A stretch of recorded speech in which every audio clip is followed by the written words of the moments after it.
So when do you need a switch statement? When you want to do one thing from a list of mutual possibilities, multiple possibilities. Note that the switch statement can always be replaced by an if. Questionable, but yes. If, else, if, else, if, else, if. But the switch statement is considered to be more elegant. Elegant code is easier to understand, easier to update, robust, and reasonably compact and efficient. Now, why did I kind of pause over that? Because I told you about that fall through stuff, where if you leave the break out, it'll skip to the next case and keep going. That's much harder to implement using if, else, if, else, if. Of course, you can ultimately get it to work, but you'd have to use nested ifs and so on to get it to work. All right, so what other statement implements the same logic? If, else, else. What is the origin of the word switch in the switch statement? I would guess that it refers to the functionality of old train track switches. A train track switch can be adjusted so that a train will go to one of several different places. So I draw a train track switch on the board. Well, I'm not going to. I'll describe how the switch statement works on the next slide. Thank you. So how it works. It jumps to the case that matches the label. The word label is actually somewhat important because there are places where labels are important besides just the switch statement. And a label is a word followed by a colon. So we had this. We had switch based on X, and then inside there we had like case,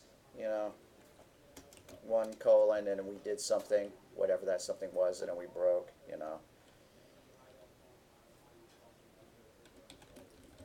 And then we broke out of it. And then we had a case 2, and we did a something, and then we broke. And then we had a default. We did something, and then we broke. Now, you don't have to default. You don't have to break out of the default because it's the very last thing. It wouldn't be a syntax error, but it's completely unnecessary. So these are labels. Labels are things followed by a colon. You can put labels in your own code that are not part of a switch statement. Like, I don't know why, but you might want to write something called top. All right, well, this is the top of my code. That makes it look like you could use a go-to statement if you've ever used go-to statements, and you can't. But you could label this and say, okay, this is the top of my code, and there might be a way to take advantage of that later. And there is specifically when we start talking about breaks and continues. Just keep tucked away in your head that you can label parts of your code. So this is the top, blah, blah, blah, blah, blah, blah, blah. And then there's the bottom, colon, blah, blah, blah, blah, blah. And like I said, that'll come in more important when we talk about using break statements and continue statements. Too bad I didn't spell bottom correctly.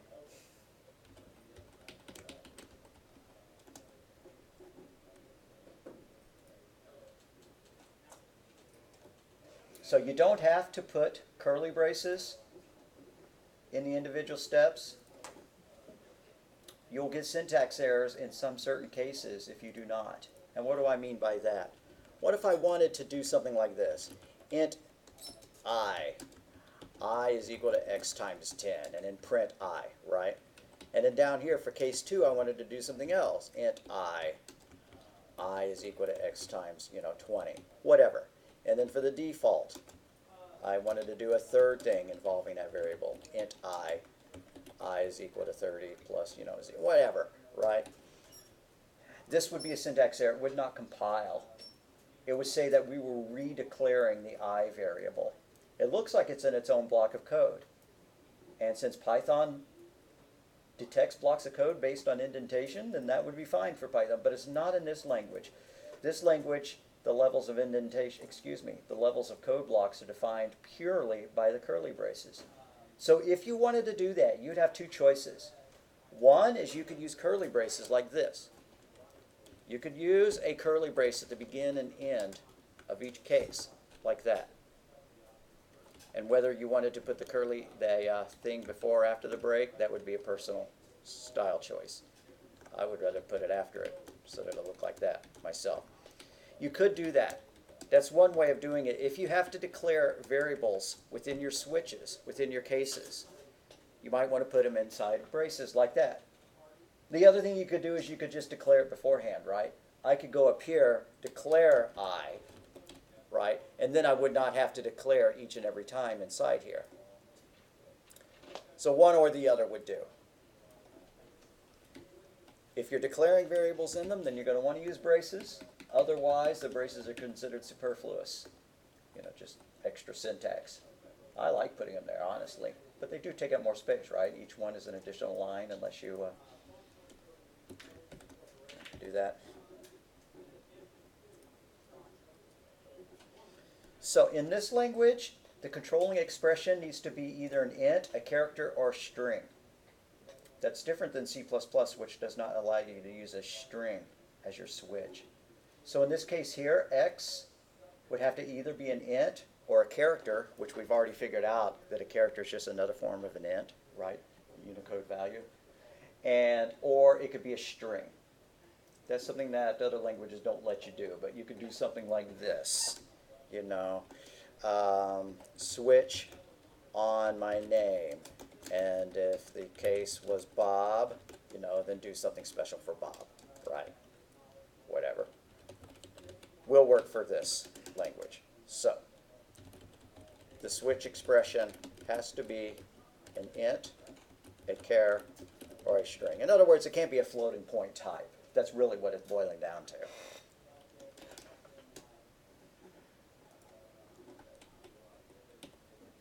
Proper style dictates using / in switch after the switch statement. And I've mentioned that before. If you use, you know, good comments on your closing braces, then we would want to do that, just to indicate that that's the end of that particular switch block. Because when you get your code nested several levels deep and you have while loops nested inside of if statements, nested inside of switches or whatever, then using your braces, labeling them appropriately becomes very important.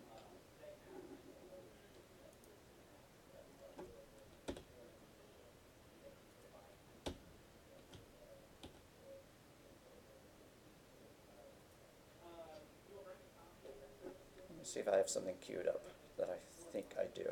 So where I want to take this next, maybe talking more about the switch statement, is, if you remember how you used to have to send messages on the phone keyboard, you had something like that, and if you wanted to send an A, you'd press 2. And if you wanted to send B, you'd press 2, and if you wanted to press C, you'd press 2, right? Or if it was a, you know, supposed to be an E, you'd press 3 twice. And if it was an O, you'd press 6 3 times, right? So you could send text messages by very laboriously, you know, 2, 4, 4, 4, 3, 3, and so on. So I want to write something that will take a letter and print out the number you would have to hit. So like if we give it a V, you'd press 888, right? Because it's the third in the B. If you wanted to print out an X, you'd press 9 how many times? Yeah, you press it twice. Okay. So let's write a function. We've talked about functions a lot, but why not talk about them now? Let's write a function, a method, that will accept a character and then return the number necessary. And the character it's going to accept will be a string, and the number that we return will also be a string. And I'm almost getting the feeling that I'm making this too complicated. Maybe we will skip the idea of making it a function, and we'll just make it a loop that prints something out. So let's go ahead and think about what we're going to need to do. We're going to have some character that we're playing with. String, whatever. And it's going to contain some value. You know, an A or a B or a Z or something like that. And then we're going to have a switch based on that. And then if it's an A, we're going to print something. So, you know, case A, colon, we would print a 2, if I recall my little chart here. Notice that they don't have 1. So if it's an A, we would print a 2. We would not want to print line, because that would go to the next line. Well, maybe we would. Whatever, right? But anyways, let's print a 2. If it's a B, and I need to go in, I need to put my break statements, but this isn't the actual code, we will need to print a 2-2. If we were going to print a C, we would print 2-2-2, like that. And if we're going to do a D, then we would print 3, and so on. Now we could use fall through in this case to simplify our code a little bit.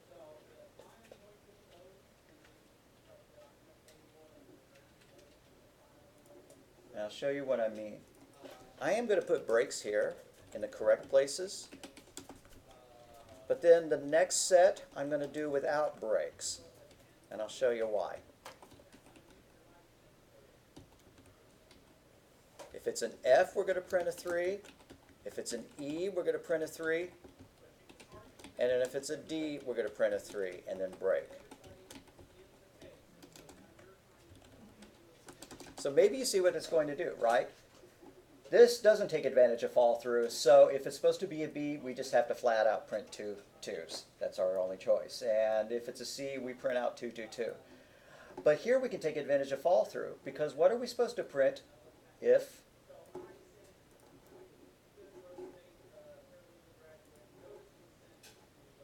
it's an F? We're supposed to print 3 how many times? 3. So, yeah, then that happens. If it's an F, we print out a 3, fall through to here, print out another 3, fall through to here, print out a third 3, and then break. But what if it was an E? We're only supposed to print 2 E's.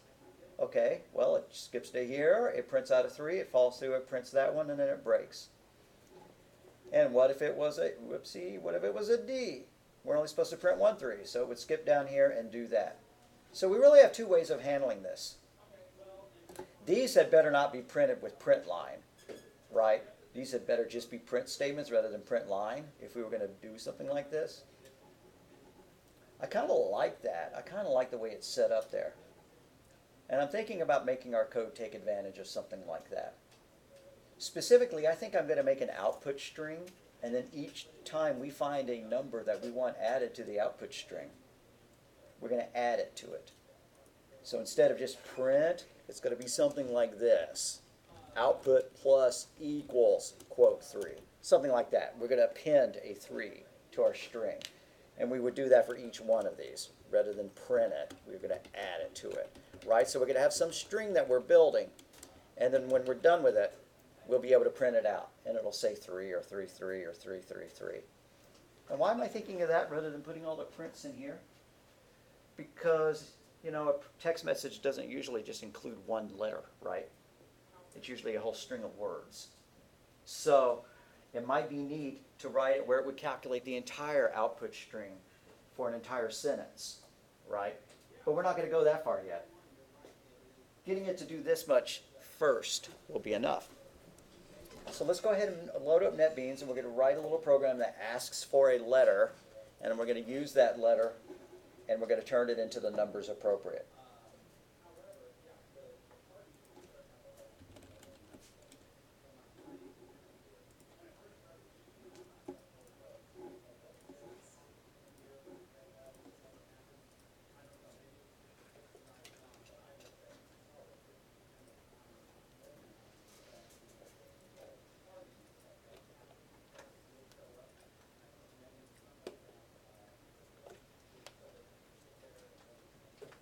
Now, although this is a cool thing, I don't want to spend the whole class on it, so I need to curb my impulse on this because I want to get to for loops.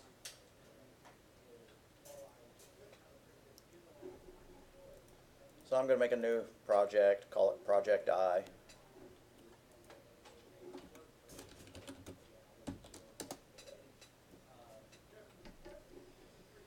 I know I'm going to need a scanner, so in main, the first thing I'm going to do is going to be make a scanner.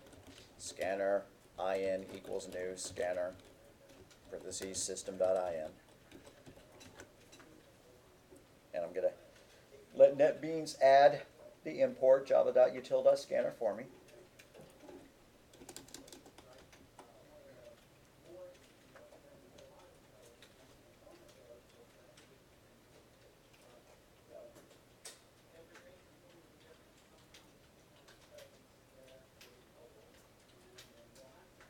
Now I kind of feel like making this a some kind of sentinel value kind of thing, but I'm not thinking clearly enough about that, so I'm just going to make the simplest possible one, which is just where it asks for only one character. Or we could make it loop infinitely. I don't know. Let's do that. I'm going to use while true. In other words, loop infinitely until we hit a return or a break. So I'm going to ask the user, enter a character, and hit enter. Hate using a word like that. Type a character and hit enter. Now we need a variable to hold our input. It needs to be a string. Capital S for string. Capital S string. I'm just going to call it, I guess, ch is equal to in dot next line. And then we can do our switch on it.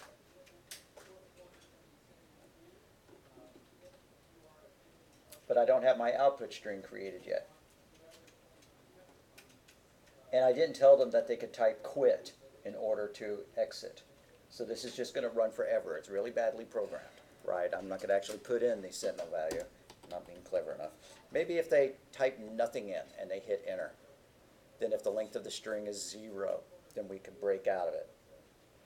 Why not? Let's do that. We haven't told them that that's how they break out, but we can do that. So if, parentheses, ch dot length, parentheses in parentheses, if ch dot length is equal to 0, then we're just going to tell them done. And we should modify our prompt up there to have let them know that that's how they could have gotten out. System.in.print.out.println. Okay, done.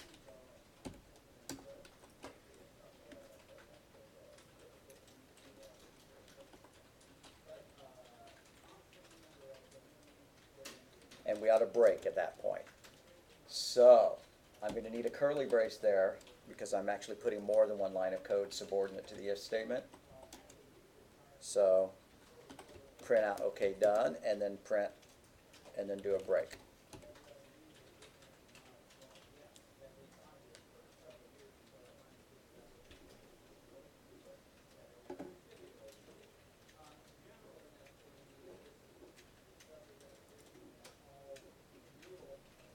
I do feel like letting them know that they can just hit enter in order to exit the loop. So I'm going to add a print statement up here above that next line. System.out.println, or just hit enter to exit.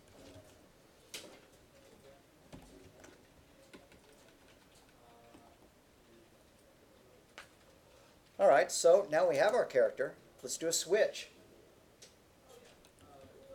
Nope, I still don't have my output string declared.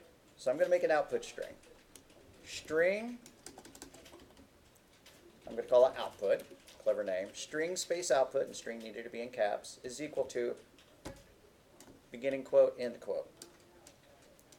2 double quotes. And then so switch, based on our character, switch ch.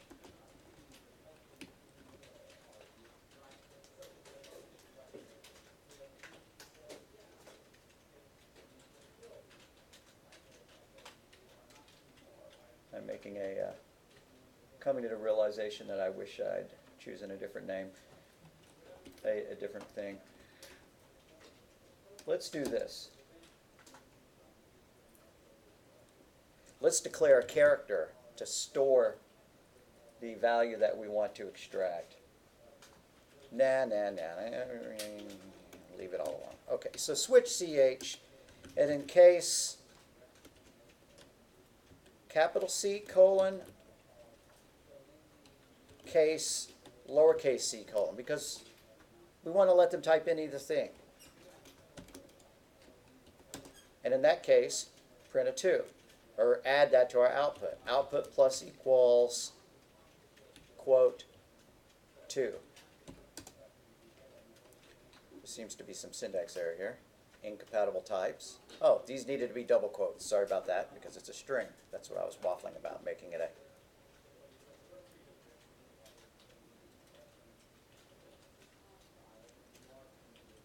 Okay.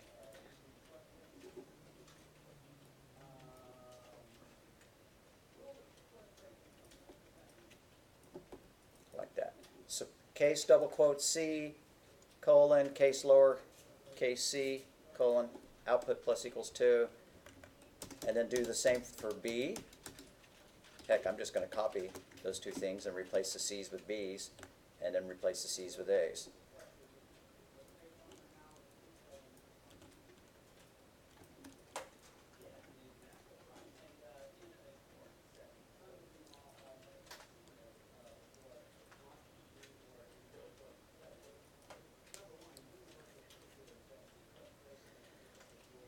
All right. Then I'm going to copy all three of those cases and do the same thing for D, E, and F. So that's just going to be more copying and pasting.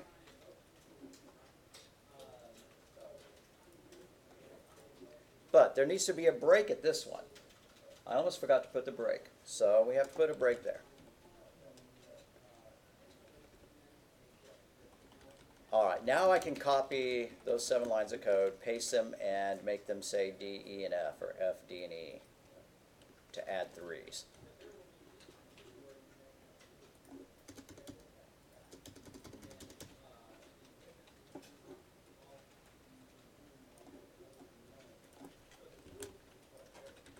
F, F, D, lowercase d, E, wait, got those wrong. F, F, E, E, and then D and D.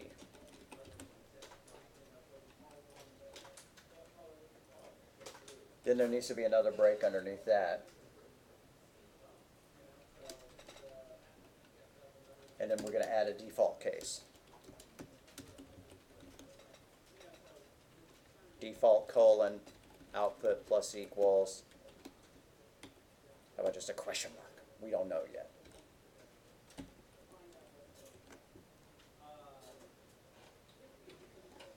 All right. After we've done that, we're going to need to print our output string.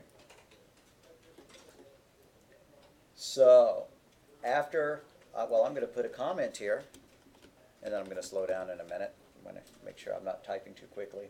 This is the end of the switch, and then let's print our result. System.out.printf, parentheses, quote,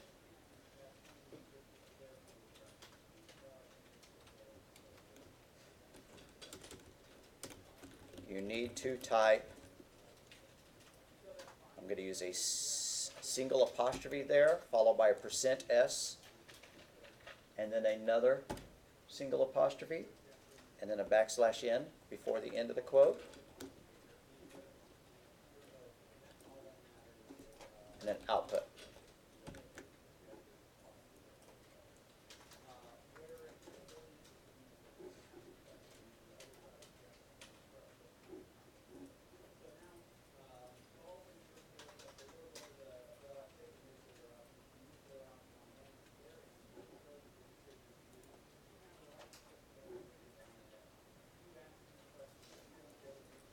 So hit a character and hit enter. Well, I know it doesn't support Y, so I'm going to type Y in there. You need to type question mark. Okay, that's stupid. But how about A? Does A work? Yeah, you need to type 2. How about B? 2, 2. How about C? 2, 2, 2. Maybe we don't need a default case. You know, maybe this is dumb the way we've set it up. But that's good enough for now. I think that this is good enough for now.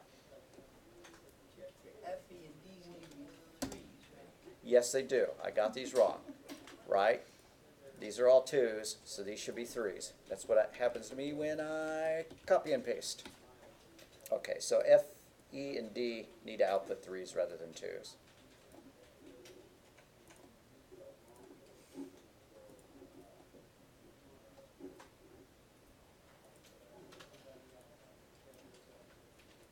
So what I'm going to do to avoid messing with this work any further well, this is the end of the class.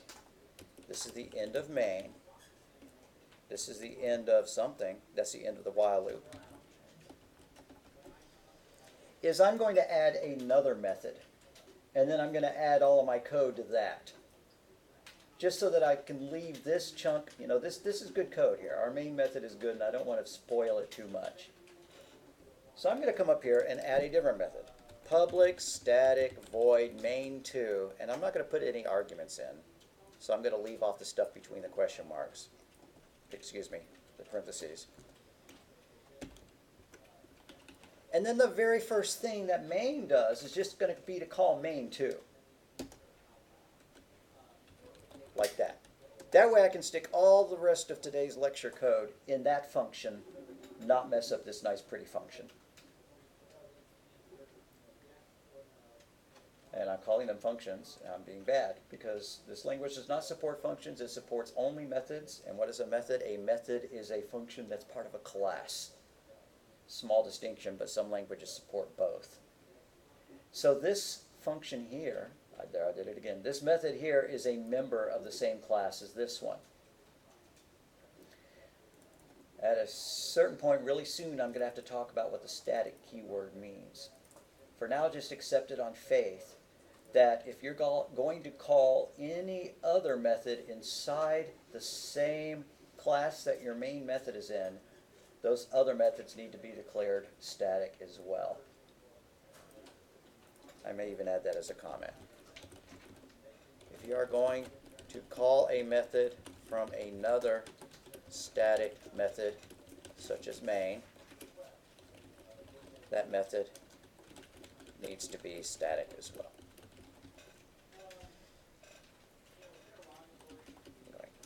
What the what? We haven't talked about that. No, we really haven't. Just sticking that into your head. At a certain point, we'll be making lots of methods that are not static.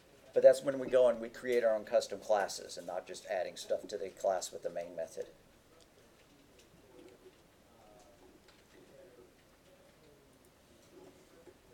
So when you just call that main2 in main, does it goes up there and runs that, and then would it come back down? It would come back down and keep going. Okay. Right, right. So like we could stick a print statement up here, system.out.println, I am in main2. And then I could print underneath this call, I am done with main2. We'll see it do both of those things. This is not like a go to and quit. It's a go to and come back kind of thing. It invokes the function runs, and then it comes back.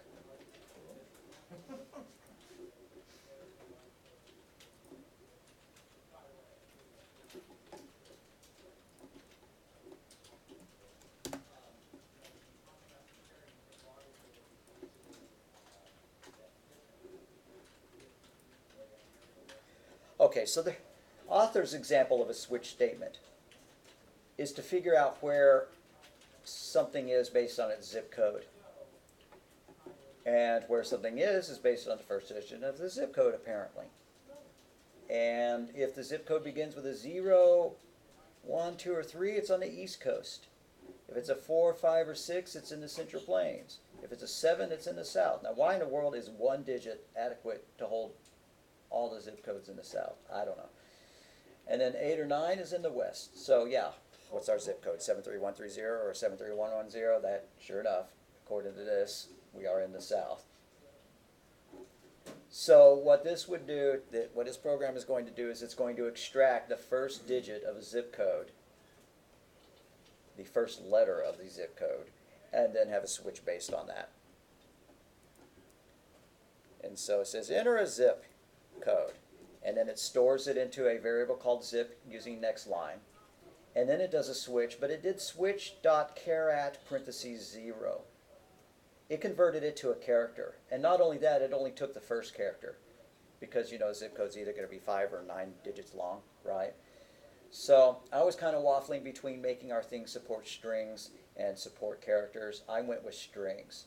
We would have to change the text here a little bit in order to make it support strings rather than characters. But it pulls the first character out with zip.char@, and then it does the appropriate case. If it's a 0, 1, or 2, or 3, it prints on the East Coast. Case 4, 5, or 6, it prints central. Case 7, it prints south. 8 or 9, it prints in the west. Default, it prints invalid zip code.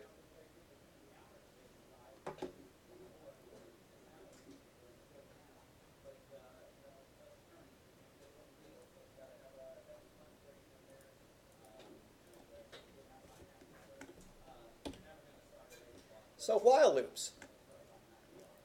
Use a loop if you want to do the same thing repeatedly. While, and then in parentheses, there's your Boolean expression that'll evaluate to true or false. And inside the braces, if you have any, you will do all the statements there. Now, if you leave off the braces, you can only have one statement. If you're going to have more than one statement, you have to put the braces. So write a method that finds the sum of user-entered integers where negative 9999 is a sentinel value.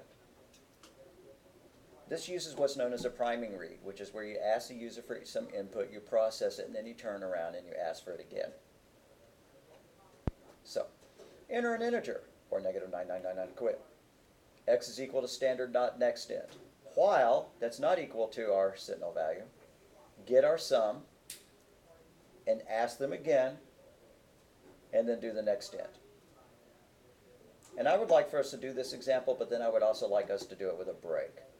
So let's go ahead and demonstrate both of those up here inside main 2. We're going to need a variable called total, or sum, whatever. And I'm going to need another variable to hold our values, int x.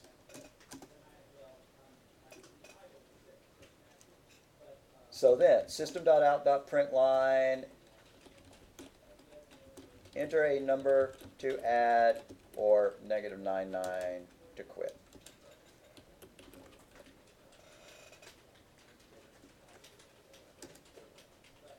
And then x is equal to, well, I don't have a scanner defined at this point. That's unfortunate. I'm going to have to create a brand new scanner.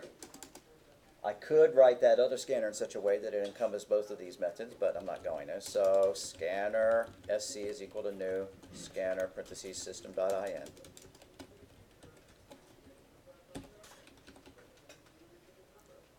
Not sc. I've been calling them in. I'm trying to change myself. Train myself to use a different. So it can be the same as the one in main? It can be, because it's in a different context. It's inside a different function, so we don't have any variable overlapping. So x is equal to in dot next int parentheses in parentheses, and then while parentheses x not equal exclamation mark equals negative 99. Add that to our total. So parentheses, or inside the braces, total plus equals x, and then we need to ask for our input again.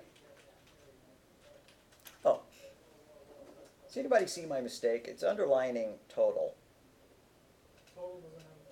Right, I never initialized total, so we can't add anything to it. So up here where it says that, I should initialize it to 0, but I'm just going to initialize it right here, right as close to the loop as possible. So I just added that line of code above my while statement. And now that I've got that value, I need to add it again. So I'm just going to copy these two statements, the print line and the input, and paste them inside the while loop. Copy, paste.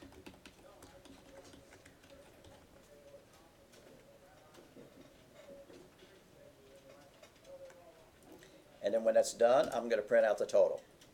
System.out.println, or printf. Printf, the total is %d \n, end quote, comma, total. Now that's how to do it with a priming read. The priming read is where you ask them for value, then you enter the while loop, and inside the while loop you ask them for a second value, and a third, and a fourth, and a fifth.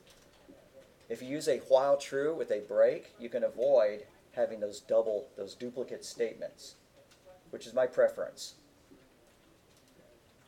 So after everybody's got this going, then I'm going to want to modify or rewrite it to do it in that fashion. And then from then on, however you write your loops is up to you, but I'll probably stick to doing it the second way without the priming read. A very, very good question is, well, we had a scanner here, and we called it IN. Then when we were creating another scanner here, were we allowed to give it the same name? Why did we even need to create it? And that goes back into the idea of scope, variable scope. I'm going to just create two dummy functions that don't do anything. And don't care about the fact that you don't know what the word void means or anything like that. If I create a variable here, int x, and I create another variable here, int y, I can't get a hold of y inside this one, and I can't get a hold of x in this one. They are completely different variables because they are declared in different scopes. They are declared within different sets of braces. So if I tried to do this, x is equal to 3, that's a syntax error because there's no x declared. There is an x declared, but it's inside a different scope. So it's okay to define two variables with the same name as long as they are within different scopes. And that's valid right there. That's legit. If I wanted to be able to access the same variable outside of both methods, now in C you have the option of using what's known as a global variable. We could declare x as a global variable, but not in this language. In this language, we would have to declare it as what's known as a member of the class. And I could go and declare a variable here and call it x, and it would be accessible both in this function and this function. So scope, if you do something like this, I'm just typing random code. If x is equal to 3, y int z is equal to 4, something like that. This variable's lifetime is only within the curly braces in which he's defined. Once this code was done executing, once we got down to here, we wouldn't be able to use z anymore. We wouldn't be able to print out z. Because z is only valid between the curly braces in which he is declared. That's his scope, his range. If we wanted to be able to print z outside of that if statement, we better have declared it up here. Something like that. And then change its value in there, but this is still going to give us an error because z may not have been initialized by the time it gets here, right? So I should pre-initialize it with some value, and then I could change its value. Hope that kind of makes sense. That's why we were able to have the same scanner have the same name in two different methods. Does that kind of make sense? Okay.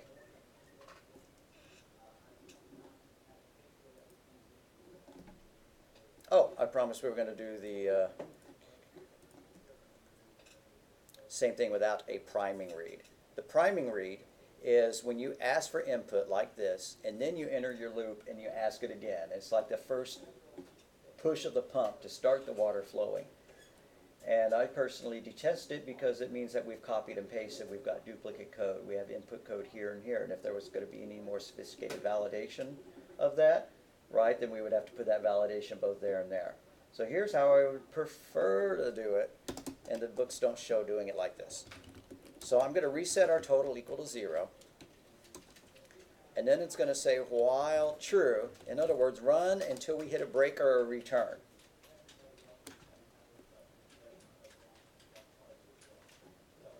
And then copy these two lines.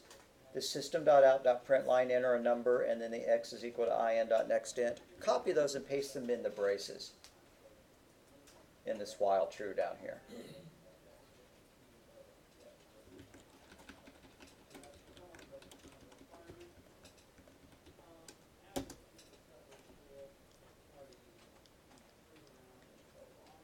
And so then I'm going to do if x is equal to our sentinel value, if x equals -99, break.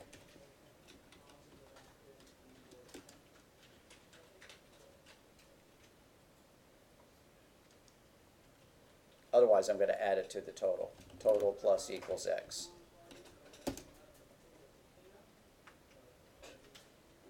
And then to save some typing time, I'm going to grab this printf, the total is %d, and I'm just going to copy and paste that below my second while loop. Like that. Functionally, these are equivalent. You can see that structurally there's a difference, right? One has an if statement and a break. The other one has that print and that next int repeated twice. Whichever way you like better is totally fine. I like this one because we don't have any duplication of code. We ask them in one place to enter the number rather than doing it before the loop and then inside the loop again.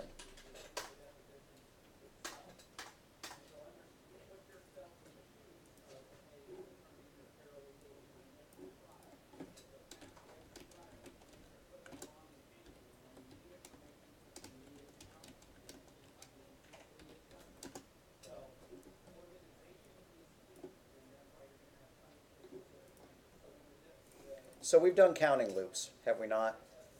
Print from X to Y, that kind of thing. Okay. So we know how to use while loops with math in order to do counting. Now we're going to talk about using for loops to do the same thing.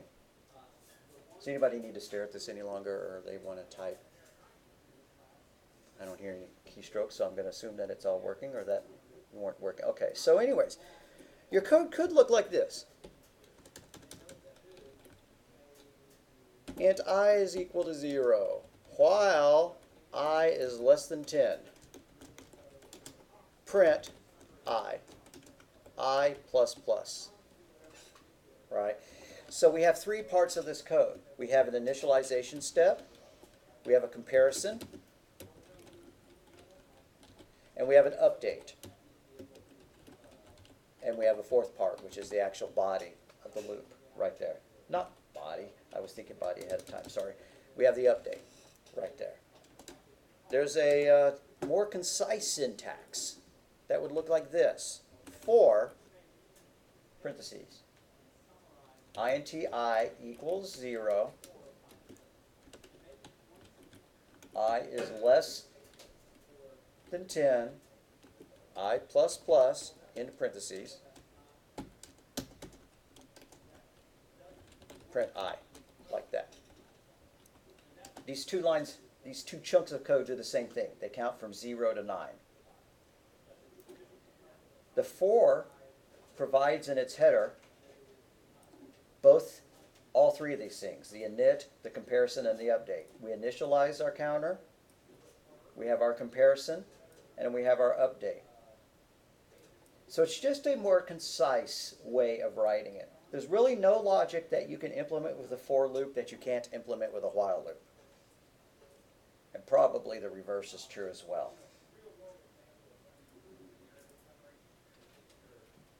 So let's add some while loops to our code. I'm going to add them up at the very top, even right after it says I am in main 2. I'll do what I just did. For, parentheses, int I is equal to 0, I is less than 9, I plus plus,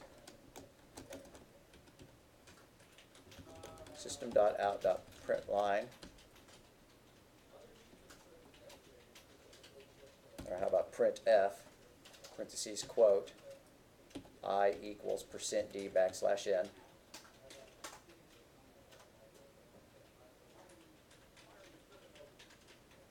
Tell you what, I'm not trying to make this fancy, but I'm going to get rid of the I equals business, and I'm going to get rid of the \n business, but I'm going to put a space there. And then after the quote, I'm going to print the I. So quote %d space end quote comma I. And then after that, I'm going to do system.out.println, just like that. That way it'll print all the numbers on one line rather than one per line.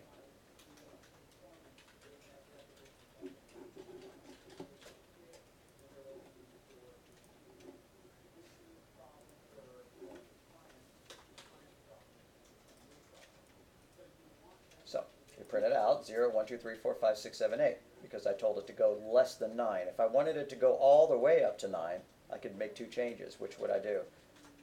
Somebody tell me how to get it to count including 9.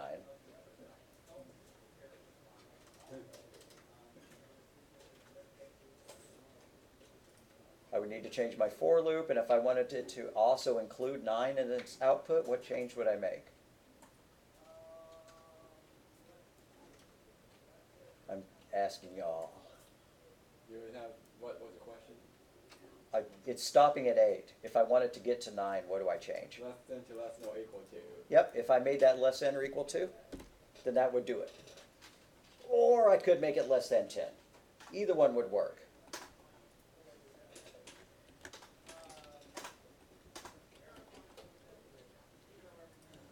Just to get more of this stuff in one page, I'm going to remove my braces, and then I'm going to copy this stuff. And let's write one that'll go from 50 to 100. So my starting point is going to be 50. My end point, I is less than or equal to 100. But I want this one to count by 5s. So instead of I plus plus, it's going to be I plus equals 5, like that. So that'll count 50, 55, 60, 65, 70, and so on.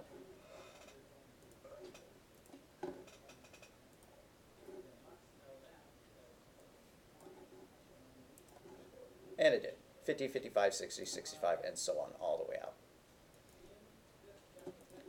You can also count downward rather than up by using minus minus rather than plus plus. So I'm going to paste here again. I'm going to start my counter at 10, like we were counting off. Keep going as long as I is greater than or equal to 0. And what is our update going to be? Well, I'm counting down now, so minus minus.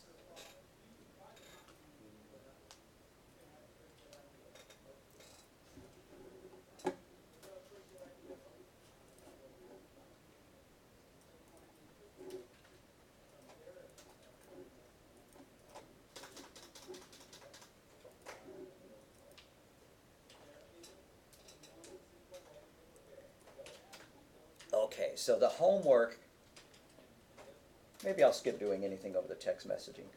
The homework over the text messaging was going to be just to add all the other case statements, to support all the letters out to Z. But I'd rather save that for when we're actually wanting to turn an entire string. Like if you say, I'm going home, I wanted to print out all the numbers. And so why don't we hold off on fixing the text message program? But we've already had an assignment or two that use loops. I'm going to want you to modify or rewrite your last loop-based program, the one that uses the 4 different kind of loops, to use 4 loops instead. So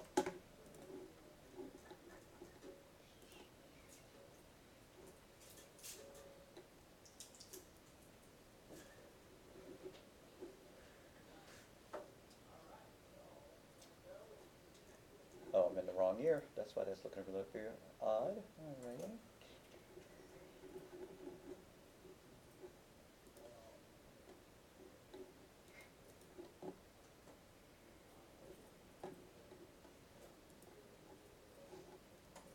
So we have counting loops, and then we had a counting loops revision.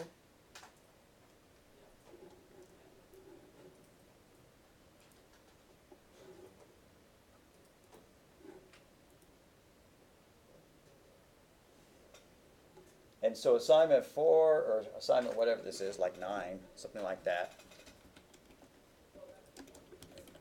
Revise assignment 4 to use 4 loops rather than while loops. Just for clarity, here is the text for assignment 4. Since you already probably have the bulk of this, you already have it done, then swapping out your while with 4 loops probably is not going to take a long time. And since, due to my mistake, we have 2 things already queued up to be due next Tuesday, this is going to make the 3rd thing due next Tuesday. That's why I'm not throwing in the text program. Oh, we already had a 9. Okay, 10. So this is going to be homework 10. It's going to be the next thing that is due on the 24th. I apologize for having all that done, but hopefully these are short assignments and they were out there. They were just in the homework folder and not in the drop boxes. So if you ever see that happen, if you ever see something posted for homework but you don't see a Dropbox for it, please let me know. All right, are there any questions over that? I guess not. All righty, I think we will end a few minutes early. Let me make a Dropbox for it.